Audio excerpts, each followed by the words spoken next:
네, 누군가의 말을 통해 시장의 핫한 이슈 알아보는 시간입니다. 말말말 시작합니다. 네, 오늘의 첫 번째 말은 일본의 아키모토 스카사 의원입니다. 부정에 일절 관여하지 않았다. 의원이 검찰에 긴급 체포됐습니다. 아베 내각이 추진하는 이 복합 리조트 사업과 관련해서 중국 기업으로부터 뇌물을 받은 혐의입니다. 안 그래도 이른바 벚꽃놀이 스캔들 때문에 지지율이 떨어진 아베 총리에게는 또 하나의 악재가 터진 겁니다. 이 아키모토는 트위터를 통해서 부정에 일절 관여하지 않았다라고 결백을 주장했는데요. 하지만 이 검찰이 밝힌 혐의는 구체적입니다. 지난 3년 전에 이 정부가 추진하는 복합 리조트 사업과 관련해서 중국 기업으로부터 현금을 받았다는 혐의입니다. 일본에서 현직 의원이 체포된 건 무려 10년 만이라고 하는데요. 이 아키모토 의원은 체포되기 직전에 자민당 지도부에 탈당 의사를 밝혔다고 합니다. 하지만 이 비리가 사실로 확인되면 아베 총리에게는 또 하나의 정치적 악재가 될 전망이라고 합니다. 다음은 중국으로 가볼게요. 다음은 화웨이의 런정페이 CEO입니다. 정부 영향에 벗어나 있다. 하지만 트럼프 정부는 이 말을 일축하고 있습니다. 미국 월스트리트 저널은 화웨이가 중국 정부로부터 최소 87조 원의 지원을 받았다고 보도했습니다. 금융 부문이 가장 많은 지원을 받았다고 하는데요. 지난 20년간 최소 460억 달러라고 합니다.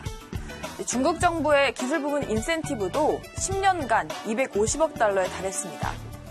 이 월스트리트 저널은 화웨이의 지방세 탈세 혐의와 관련된 소송에 중국 중앙정부가 이례적으로 개입한 적이 있었고 그 소송은 몇 주 만에 바로 해결됐다라고 전했는데요. 그러면서 이 지원은 화웨이와 중국 정부 관계에 대한 의심을 불러일으킨다고 지적했습니다. 또 미국 행정부는 이 화웨이가 중국 정부와 직간접적으로 연관돼 있다라고 보도했는데 이번 보도가 그 입장을 뒷받침하는 내용으로도 해석이 되고 있다고 합니다. 네, 다음 말도 알아볼게요. 다음은 미국의 마이클 블룸버그 전 뉴욕 시장입니다. 선거운동에 죄수를 동원했다. 블룸버그는 지금 미국의 차기 대통령을 노리는 억만장자입니다. 뒤늦게 경선에 참가했죠. 그런데도 선두권인 조 바이든 전 부통령이나 엘리자베스 워런 그리고 버니 샌더스, 피트 부티지지에 이어서 민주당 대권 레이스에서 5위를 달리고 있습니다. 그런데 전화로 선거운동을 하면서 미국 죄수들의 값싼 노동력을 이용했다고 합니다. 재소자들이 블룸버그 캠프를 대신해서 미국의 유권자들에게 전화를 돌렸다는 겁니다. 논란이 불거지자 블룸버그는 곧바로 사실을 인정했고요. 수습에 나섰습니다.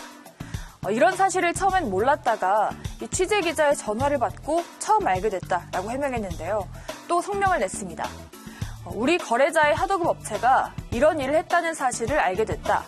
바로 재소자들을 고용한 회사와의 관계를 곧바로 단절했다라면서 우리는 이런 관행을 지지하지 않는다라고 해명했다고 합니다. 다음 말도 알아볼게요. 다음은 이탈리아의 주세페 콘테 총리입니다. 디지털세 도입하겠다. 네, 지금 유럽에서는 프랑스에 이어서 이탈리아가 두 번째로 내년부터 디지털세를 도입한다고 합니다.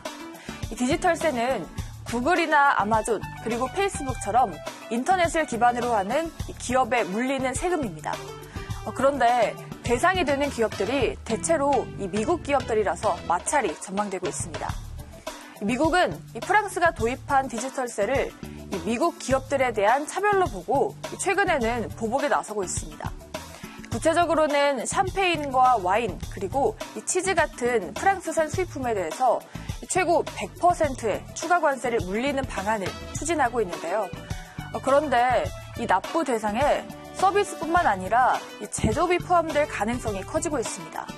그러면서 이 대한민국으로 불똥이 튈지도 모른다라는 걱정도 나오는데요. 이 스마트폰이나 가전제품을 제조하는 다국적 기업도 이 도입 기업에 포함시키는 방안이 나오고 있다고 합니다. 네, 이렇게 오늘도 여러 가지 경제 이슈들 4가지 모두 알려드렸고요. 지금까지 말말말 함께 하셨습니다.